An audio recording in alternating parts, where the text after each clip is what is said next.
జీవనరేఖ serial లోపల జీవితం ఒక గొప్పతనం కదా. లైఫ్ ట్రూత్ ఆల్సో ఏంటంటే, జీవితంలో ఏది ఎప్పుడు రావాలో అప్పుడే వస్తుంది.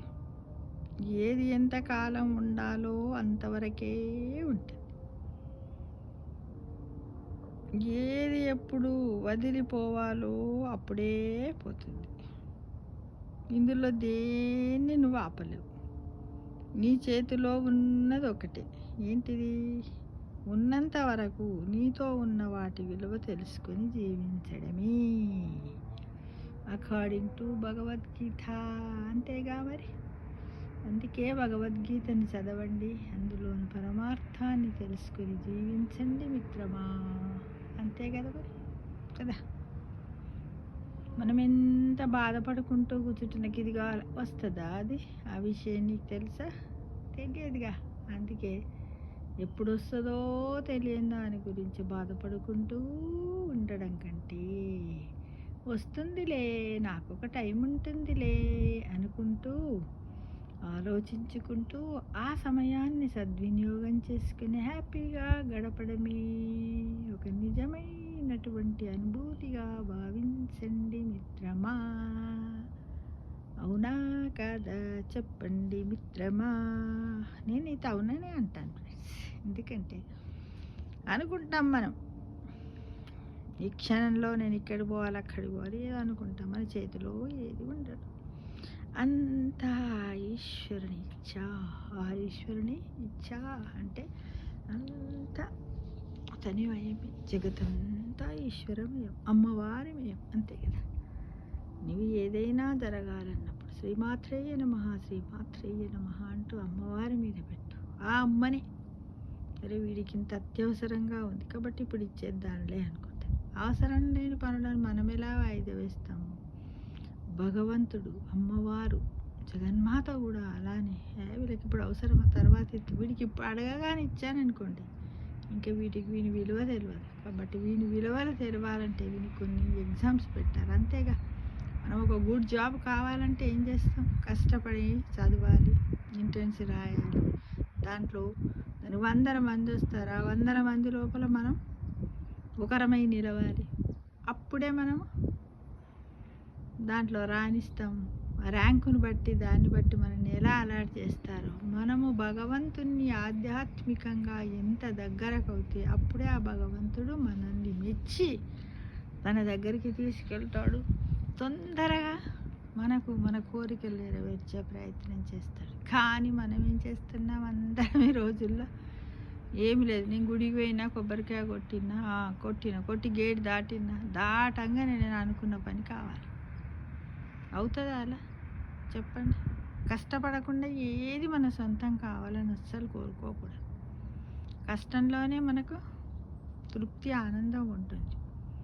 అప్పుడే మనకు ఇదైతే. ఒక ఎగ్జాంపుల్ నేను చెప్తాను. ఏంటంటే, ఒక చుట్టం మనకు బాగా ఉన్నత స్థితిలో ఉన్నటువంటి ఒక చుట్టాలే కానీ ఒక ఫ్రెండ్ మన ఇంటికి వచ్చేటప్పుడు వాడి యొక్క గొప్పతనాన్ని చెప్పుకోవడానికో లేకపోతే మన మీద ప్రేమ ఉన్నదనో మరి ఏదో తెలియదు, కానీ చాలా రకాల పండ్లు, స్వీట్లు, హాట్స్ అన్నీ పట్టుకొని తెచ్చి టేబుల్ మీద పెడతాడు. మనం ఏమనుకుంటా, అమ్మ వీడు వచ్చాడు, అన్నీ తెచ్చిండు, ఎంత బాగా తెచ్చిండో, నేనంటే వీడికి ఎంత ప్రేమనో ఏందో అని అనుకొని మనం ఏం చేస్తాం? మనం కూడా అంత లెవెల్లో మర్యాద చెయ్యాలని, ఆర్థికంగా మనం వెనకబడి ఉన్నప్పటికి కూడా అప్పటికప్పుడు ఏదో ఒకటి దబదబ చేసి మన స్థాయికి మించిందే చేసి వాడికి పెట్టి నిమ్మలంగా మనం తోలిచ్చిన తర్వాత అక్కడున్నటువంటి ఆ పదార్థాలను తినడం వల్ల నీకేమన్నా తృప్తి ఉందా అంటే, మనం ఇవాళ తినేటప్పుడు ఏమైనా ఆలోచిస్తావు? వాడు ఇవాళ మన ఇంటికి వచ్చినప్పుడు కూడా ఇన్ని రకాలు తెచ్చిండు, రేపు మనం మన ఇంటికి పోయినప్పుడు ఇన్ని రకాలు మనం తీసుకుపోవాలి అంటే అక్కడ నీ మనస్సు ఒక అశాంతికి గురి చేస్తుంది. అవునా కదా? చెప్పండి. చేస్తుంది కదా ఎంతసేపు. కానీ అవి ఏం చేస్తాం? అందులో నిలవకుండేటివి కొన్ని ఉంటాయి, నిలవకుండాని కొన్ని ఉంటాయి. కాబట్టి వెలితైపోతుంటే అటు ఇటు ఇచ్చేస్తాం, ఖరాబ్ అయిపోతాయి, ఎవరిదో కడుపులో పడవు. ఎవరన్నా పిసినారి వాళ్ళు ఉంటే అట్లనే టేబుల్ మీద పెట్టుకొని పాడైపోయిన తర్వాత తీసి డస్ట్బిన్లో వేస్తాం. అది ఎంతవరకు సమంజసం కాదు. అతిగా వచ్చినప్పుడు ఏదైనా ఉంటే నలుగురికి పంచండి, మంచిగా ఉన్నప్పుడే. మనము మనకి ఇష్టం లేకుండా తినలేని పదార్థాన్ని ఎవరికి పెట్టొద్దు ఫ్రెండ్స్. మనం ఇష్టపడి తినే పదార్థాన్ని, శుచిగా ఉన్నటువంటిది, పాడైపోయినటువంటి పదార్థాన్నే దానం చేయడానికి మనం ముందుండాలి. అలా మనం అశాంతిగా ఉంటాం కాబట్టి తృప్తిగా ఉండాలంటే మనం ఏం చేయాలి? మనస్సు పెట్టి ఏదైనా చేయాలి. అయితే ఇప్పుడు ఇలా వాడు తెచ్చిండు, వాడు సొమ్ముది వాడు తెచ్చాడు కాబట్టి ఇన్ని రకాలు తింటున్నాం.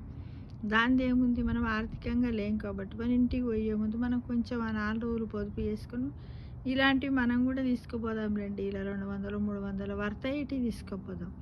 అంటే ఇతరులు తెచ్చి ఇచ్చినటువంటి సొమ్ము ఎంత టేస్టీగా ఉన్నా, ఎంత అమూల్యమైనదైనా, ఖరీదైనదైనా ఒక అప్పుగానే భావిస్తుంది మన మనస్సు మట్టుకు.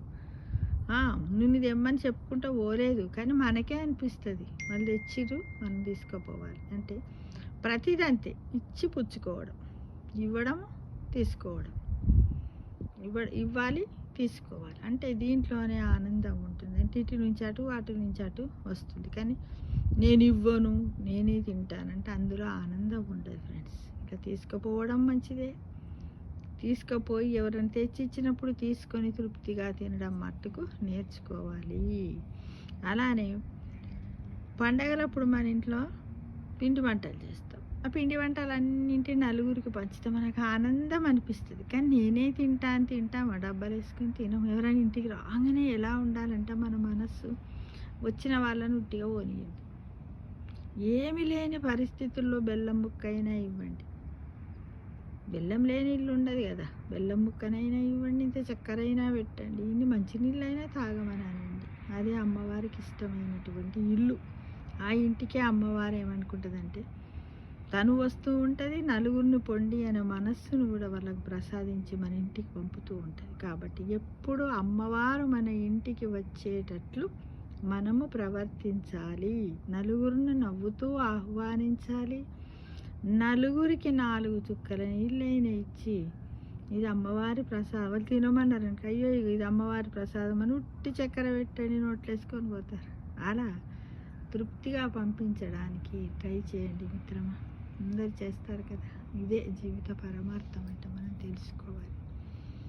ఇలాంటి ఉట్టి జనరల్గా మాట్లాడుకోవాలి, ఇలా మాట్లాడుకోవాలి. మనలో మనమే అంతే, ఎవరు అవసరం. ఇప్పుడు నాకు ఎవ్వరు లేరు, నేను ఉన్నాను, మొబైల్ ఉంది. కాబట్టి మన బెస్ట్ ఫ్రెండ్ ఎవరు? మొబైల్ కదా. కానీ ఇది బెస్ట్ ఫ్రెండ్ అని అతిగా వాడితే ఏమవుతుంది? అనర్థం అయిపోతుంది. కాబట్టి కొన్ని లిమిట్స్, కొంత టైమింగ్స్ పెట్టుకొని వాడడానికి ప్రయత్నించాలని